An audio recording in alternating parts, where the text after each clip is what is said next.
Thank you. That was a really, really good talk. Really enjoyed it. I read an article the other day about the Hubble Constant. There's been an experiment which has found a different value for the Hubble Constant. I think it was 73 point something. They found it to be 66 odd. And so a few more experiments have found a value very similar to this. And in the article I read, they sort of proposed a sterile neutrino as a cause for it. Have you heard anything about that? Or? I haven't actually. I wish I'd read that article. It sounds very interesting. Sterile neutrinos are definitely part of the mix of things that might be going on that might explain stuff. And they are. Jenny's actually more of a neutrino expert than I am, but they're a reasonable dark matter candidate. Some of them, right, if they're heavy enough as well. So it depends. I don't know what kind of sterile neutrino it was. There sort of are sterile neutrinos in the standard model in the sense that the ones that are right-handed are spinning a particular way don't interact with the weak force, but then they do mix with the other ones via their masses. So, but there could be completely sterile neutrinos, and then they could either be light like these ones, or they can be really heavy. If they're heavy, I'm guessing because I haven't seen this article, but it might be if they're heavy, then they can be a candidate for dark matter, which might. I don't know why that would change the Hubble constant, though, I must say. So, no, I'm not sure. Sorry. So you got one. Where was this article? I think it was on BBC. Yeah. Okay, I shall look out for it. I'm not sure why. So certainly the particle content of the standard model does affect the expansion of the universe, so that will be the connection, but I don't know the details. Okay, thank you. You've concentrated on the Large Hadron Collider from 2012. Yeah. I was reading about 10 to 15 years ago about particle physics and cosmology.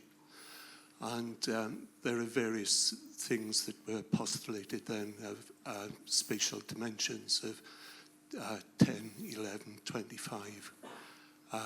Things like supersymmetric particles in string theory. Yep. And it was the experimentalists were saying that this is very much like religion because they can't actually, the experimentalists couldn't find experiments to carry them out. It's a bit like 18th century philosophers saying how many angels can dance on a pinhead.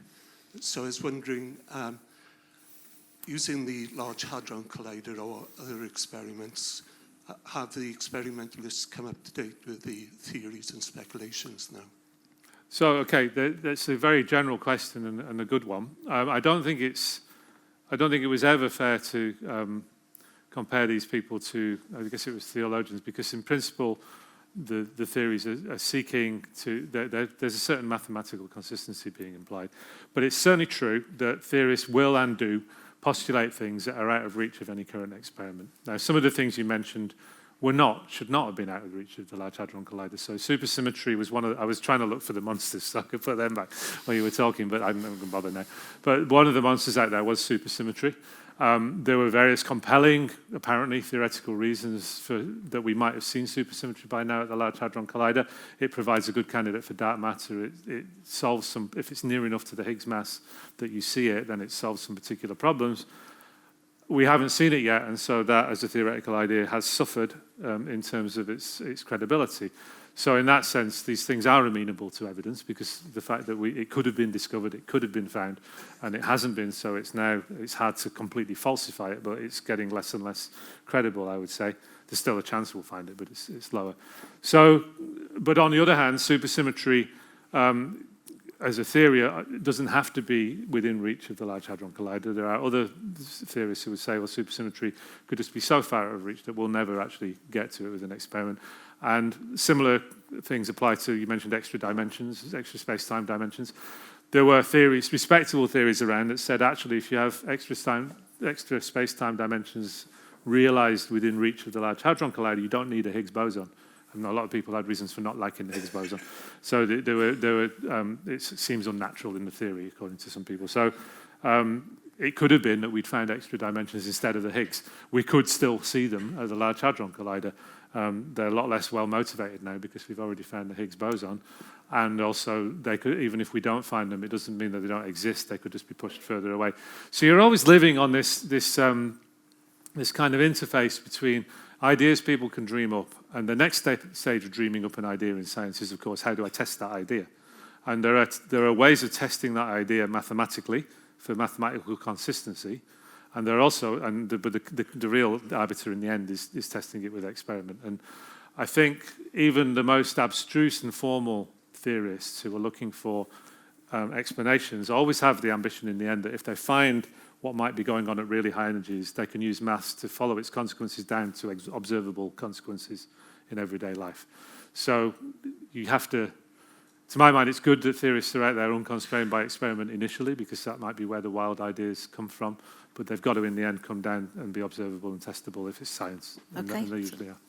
There's a question up there. Hi, you started by talking about the electron and then you get to the Higgs boson. And bit of a leap, but yeah. Bit of a leap, but we use the electron to create electricity, which has pretty much transformed almost everything we do. Yeah. Are there any fantastical ideas about what practical application we could put things like the boson to? Depends how much emphasis you put on the word fantastical, I think. Not really at the moment, I would say, to be honest. I personally have no idea how you would exploit the knowledge of the Higgs boson to change our lives, other than the fact that knowing how the universe works changes your life a little bit. That doesn't mean there aren't. I mean, often the people who work on these discoveries and things are not they're not the right people to exploit them. The knowledge is out there now. Typically, when we find out something new about the way the universe works, we do find a way to use the information practically as well. But I'll be honest with you, I have no clue how you would use the Higgs boson practically. Maybe your next book. We have a question up there now in the gallery. Thank you for this look into the weird world we live in. I'm sure you're going to get some daft questions, and here's the first one. You've shown us all the particles that make up the world we live in. What's the electron made of? Yeah, it's not a daft question, it's a deep question. I mean, a lot of the deep questions sound daft. According to our theory, nothing. According to our theory, it is a fundamental excitation in a quantum field. So there's a lot packed in that sentence, right? So in our current theory, the fundamental objects in the universe are quantum fields which have excitations in them which are particles or waves. So all of the particles you mentioned, the quark, the electron, the muon, even the photons and the Ws, they're all excitations in a quantum field. Now, excitation is like a wave, but it's not quite because it's quantized. I know that's not a very satisfactory answer, but the maths behind that does work, and you can describe it and get the right answers out. That's the theoretical answer that's well motivated by experiment. The practical answer is that up to, if I can get the number right, I think it's about 10 to the minus 18 meters, nothing. And beyond that, we don't know, because that's about the limit of our resolution. So at that level, if the electron has a finite radius or any content or anything that's in there, then it's smaller than that, and that's all we can say experimentally, because that's the highest resolution microscope we have with which to study it. There's another one up in the gallery. Oh, so if light can actually go into a black hole, does that mean photons can go into a black hole? And if so, are there any particles that cannot go into a black hole? I know this may sound a very daft question. No, it's not. No. Look, I've just shown you all these maps with the monsters on. Nothing's daft after that. The answer is everything can go in a black hole because everything has energy. So even though the photon doesn't have mass, it has energy because it's moving. All photons travel at the speed of light. It has an energy that actually depends on its frequency. And actually, gravity and general relativity, and therefore black holes, they don't actually just act on mass, they act on energy. They curve space-time, and the photon or the Higgs or the quark or the electron or whatever it is will follow the curve in space-time and go into the black hole. So basically any particle will go in. Even a neutrino, which is even harder to trap than a photon, will go into a black hole. Okay, yep, you got the mic. In your map, when you're describing the effect of the Higgs boson was to give mass to the other bosons. Am I correct in assuming that the Higgs boson doesn't give mass to the quarks and leptons? No, it does give mass to the quarks and leptons as well. It's a slightly different mechanism for it, but it does actually provide. It's a one-size-fits. It's a single solution to the mass problem. It's not actually responsible for most of the mass in the universe, however, because it might be responsible for the mass of dark matter, in which case it does that too. But the mass of you and me is mostly in the atomic nucleus. It's mostly in the protons and neutrons in our atomic nuclei. And most of the mass of the proton and the neutron actually comes from the strong force. It comes from binding the quarks together inside by the gluons. And because they're moving around so fast inside the proton, constrained by the strong force, that gives them a kinetic energy, which via E equals mc squared actually gives them an effective mass. And that's where most of your mass and my mass come from. But the mass of the electrons around the atoms comes from the Higgs boson, and the mass of the W and the Z comes from the Higgs boson. And the mass of the quarks, if they were on their own, also would come from the Higgs boson too. So it's kind of it lies, it's the thing that stops it being turtles all the way down. You could build if you said the electron's made of something, you could say, well, maybe it's made of something smaller, and it's the binding energy of that gives the electron its mass. And indeed, there are many theories that tried that idea and still do. But as far in our standard theory, that's not the case. And in the end, the electron and the quarks get their mass from the Higgs, and everything else gets its mass from there on. Another question up there. If you entangle two electrons, and so they're going to spin one way, right? Mm-hmm. If you smash one in a hadron collider, what will happen with another one? You mean, so you're talking about kind of entanglement over long distances of two particles and making an observation. I don't think the Large Hadron Collider's got anything special about it there. I think however you observe the electron, you will observe what you see, which is this kind of what some people call spooky action at a distance, that you'll see that the correlation is preserved over long distances if the state is entangled, which is part of probably what, in my opinion, it's part of what probably lies behind some of the issues we have with gravity and also what the electron's made of. In that quantum mechanics is still, I would say, it's not fully interpretable. It's understood in the sense that you can do massive, very accurate calculations with it, and you can do the calculation of that and the Bell inequality and show that these correlations between particles are apparently instantaneous over very long distances, so the theory is not localized. It doesn't violate special relativity. It still respects causality, but there's something very counterintuitive and odd about it, which, while we can do the maths and while we can do the calculations and do the experiments and get the right answers, I think we haven't fully understood exactly what's going on there. But the answer is it would be like measuring it any other way. The Large Hadron Collider doesn't bring anything special to that party. It would just, you would see that even over very long distances, that correlation is maintained. We have one way over there at the back.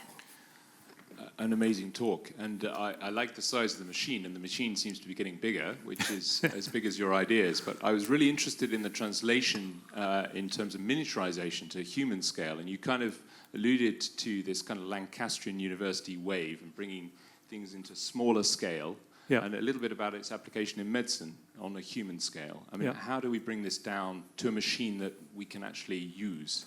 So the plasma Wakefield idea, as I say, already works at low energies because you can do it with a laser, which you can get almost certainly in a room and almost on a desktop. Well, in fact, on a desktop actually, and fire a laser. And if you don't want super high energy particles, but you actually want to get a reasonably high energy beam to do medical diagnostics with or treatment with fairly quickly and cheaply, then it already works. There are operations that do that. The challenge in this case is actually doing it at really high energies and concentrating and controlling the really high energy beams. So the experiment I mentioned at CERN, the Awake thing, is the first experiment to try and do this by firing a high energy proton beam into a plasma rather than either an electron beam or a laser.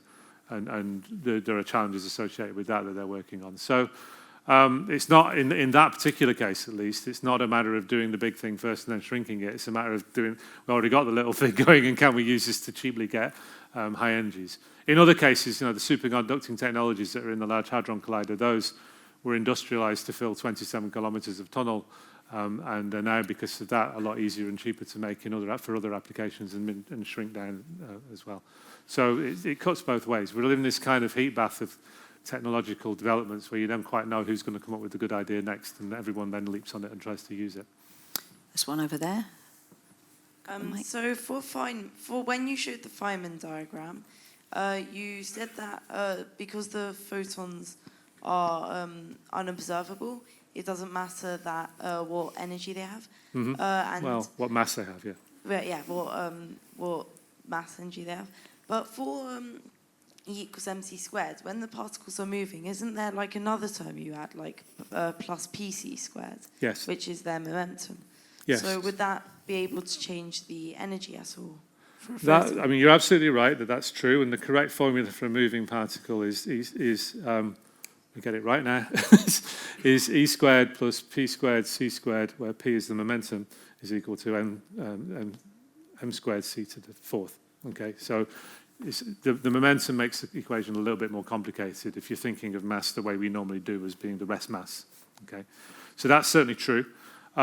In the diagrams I'm showing, they were colliding in the center of mass energy, so the momentum of the guy in the middle was 0. So I was deliberately trying to evade that complication by doing that. But it doesn't make any difference to the general argument in the end. So in fact, the particles, the Higgs bosons, when we produce them, are not in general at rest. They're in general moving. But you still, if you do the relativistic kinematics properly, which does indeed mean taking that term into account, as you say, then you will still get the same effect happening. So. Down here. It's a really nice lecture. Thanks. As a student of particle physics 30 years ago, a Greek lecturer came to us and he had a lovely diagram which was of a snake eating its tail. And I don't know whether that's still used, but the basic idea was that you can learn about the very small by studying the very large. And of course, today we do much better studying of cosmology. We have a greater understanding an ability to image the universe. Mm-hmm. And there is this minor problem of the cosmological constant and the 10 to the 60 problem.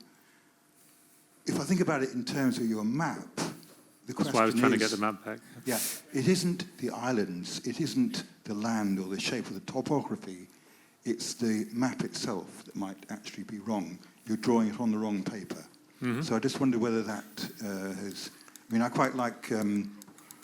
Faye Dowker's work on causal set theory and that kind of thing, which does go to some way to explain that. But would you agree that perhaps just looking for new particles isn't always the right thing to do?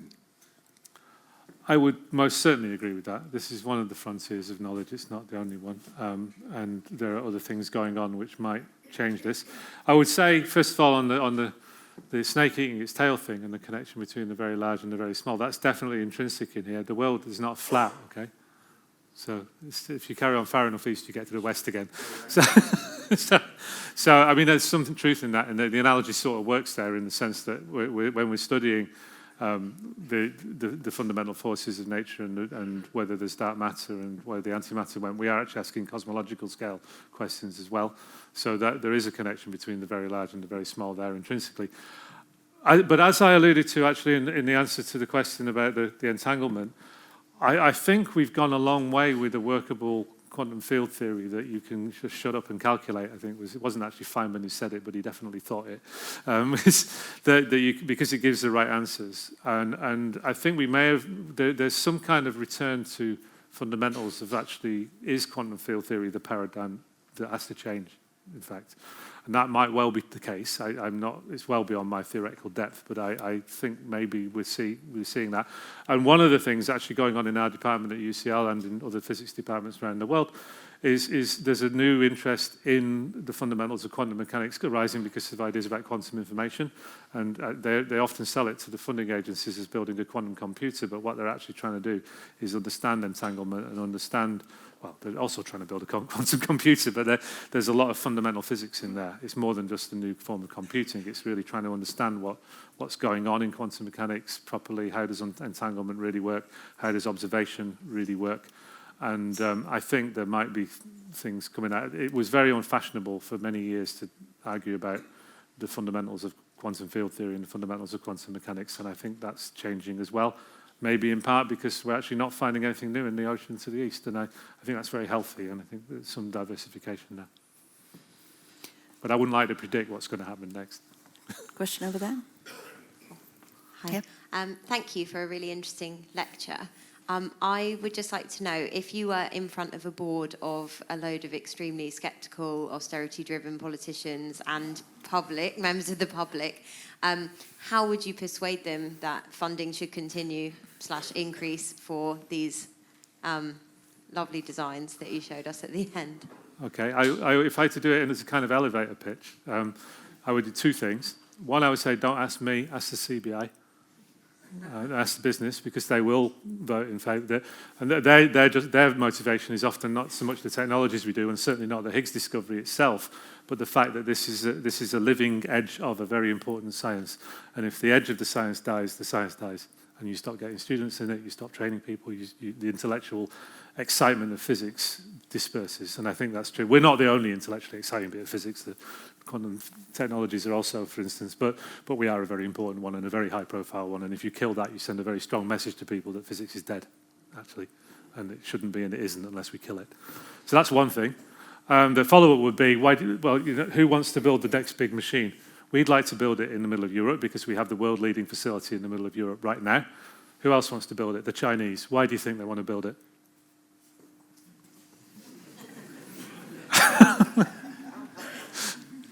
Very good.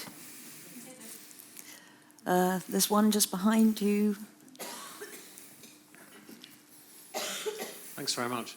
I see on your map that the top quark is actually pretty much on the east as well. Yeah, it's further east than the Higgs, actually. Why was it so much easier to find?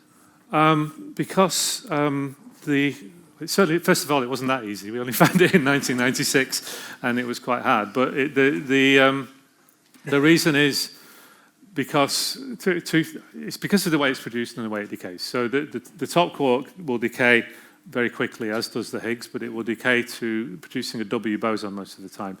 And then a W boson about 20% of the time, so will decay, giving you missing energy, a neutrino, basically, and a muon or an electron. And they're much easier to find. The Higgs never decays to neutrinos, or particularly never decays to muons or electrons. So it's a lot harder to find. Higgs will decay essentially to the heaviest thing that it can. Given where its mass is, the things it decays to mostly are actually B quarks, which are really hard to find. There's a lot of other ways. Well, they're too easy to find, actually. There's so many different ways you can produce B quarks in the Large Hadron Collider and in the Tevatron, which was the machine before it, which had enough energy to produce Higgses, but was struggling to pick them out from the background. There are so many different ways of producing B quarks that picking it out from the background is almost impossible, and indeed was impossible for the Tevatron, which is the place where the top quark was discovered. It did make Higgses, it turns out, but it couldn't see them because there was so much else going on. So you needed enough energy and enough collisions that you could focus on slightly rarer decays of the Higgs, which the two-photon one that I showed is very rare, but it's very clean and easy to see above the backgrounds if you have enough data. So it's those kind of considerations that go into it. One over here, I see.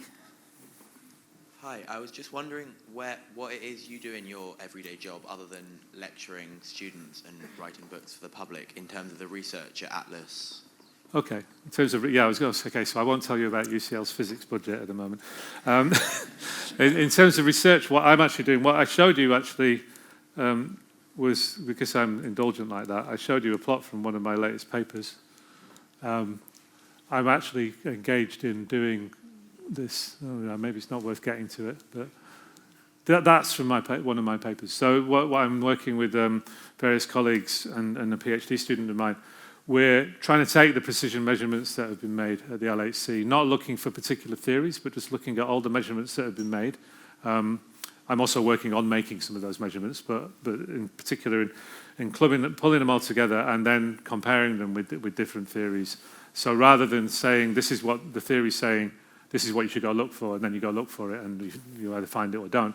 In this case, we're saying, well, let's measure what really does happen, and then let's project that back onto the theories and see if they're consistent with it. So that I have a collaboration with people doing that, And in parallel, I'm also working on actually helping run the detector and make the measurements themselves as well. So. Yes, I mean, you've obviously used your imagination to create that amazing map, you know, with what was it, Bosnia, or you had in a Bosonia, actually. Bosonia.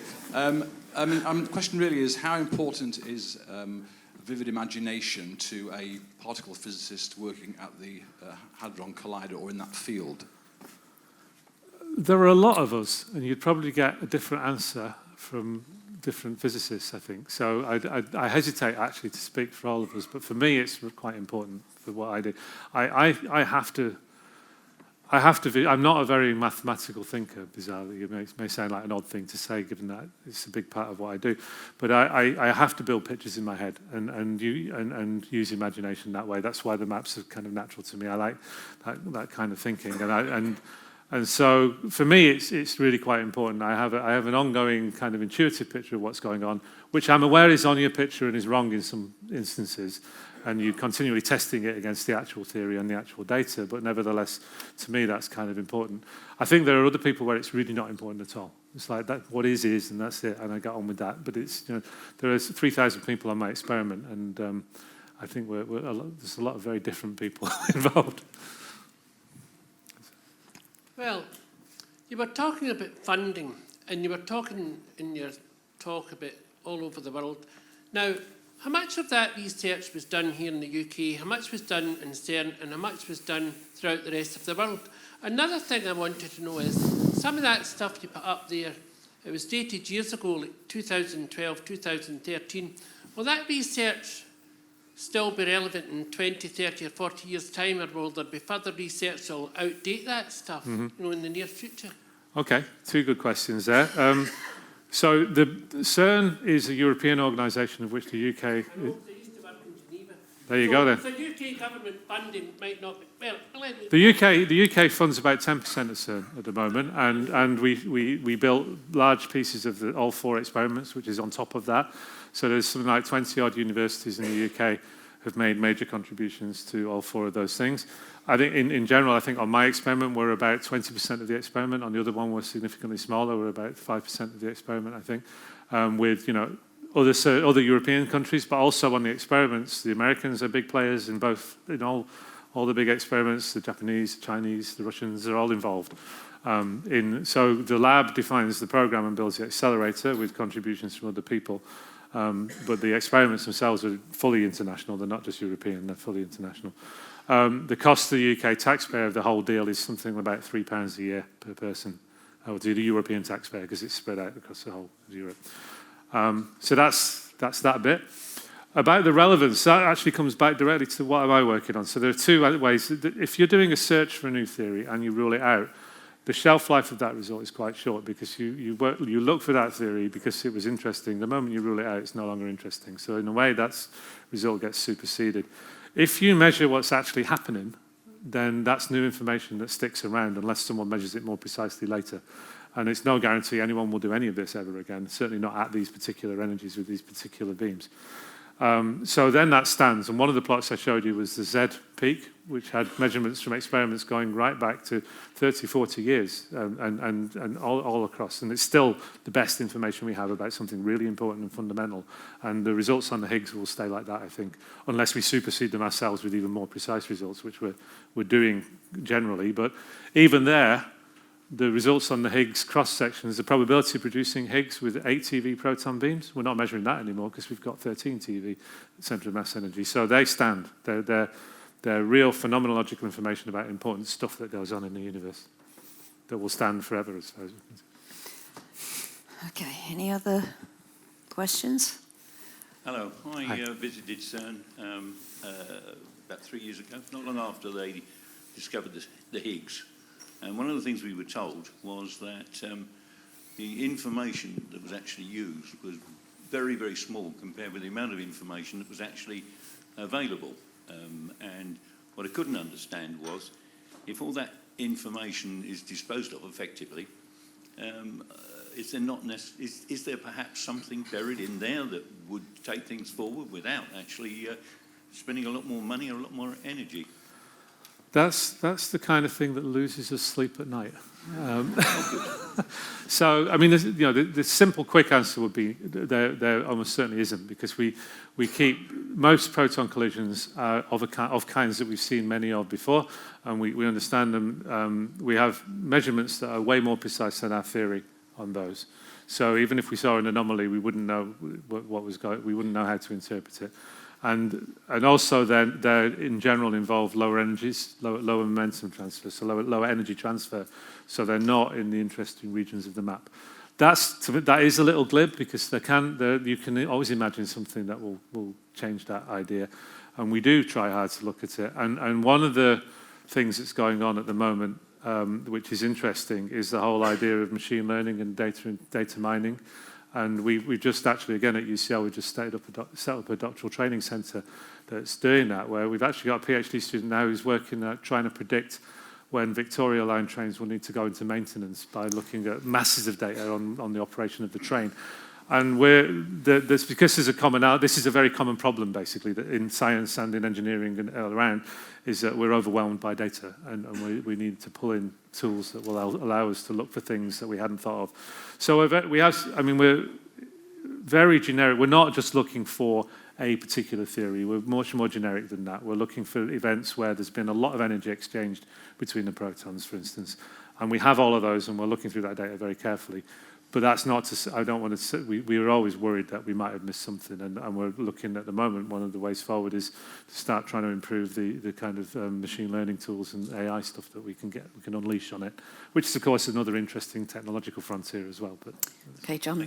So, very last question up here. Hi, thanks very much for the talk. I understand quarks only exist within protons and neutrons and mesons and so on, but I've heard of a quark-gluon plasma. Can you explain what that is? Sure, that's actually the fourth experiment on the ring is designed to look at that, and in fact we do measure that when the LHC collides protons most of the time, but sometimes it collides lead ions and actually xenon for a little while as well.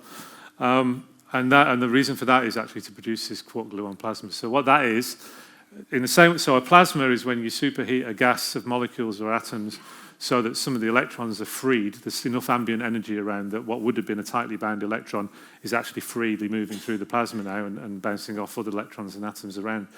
And the quark-gluon plasma is essentially analogous to that, only at nuclear energies rather than atomic energies. So orders of magnitude higher energy, where you've got so much, you have a blob of matter that's at such high temperature that the binding energy, it overwhelms the binding energy of the hadrons, so that the quarks and the gluons effectively free within the plasma, so they still can't escape the plasma, but the plasma is a big high temperature volume where they're moving freely within that. And it's of interest for various reasons. It may occur in the middle of some violent astrophysical events, and it will certainly have appeared been a crucial stage in the Big Bang when the universe was very hot and dense for a very brief moment. That would have been the dominant form of matter as well. So we think that when we collide heavy ions together, we're probably creating something like that very momentarily and studying its properties as well at the same time. Okay, so before we thank John, I just want to remind you that the books are on sale outside if you're interested in purchasing one. And I think we'd all like to thank John again for his great show.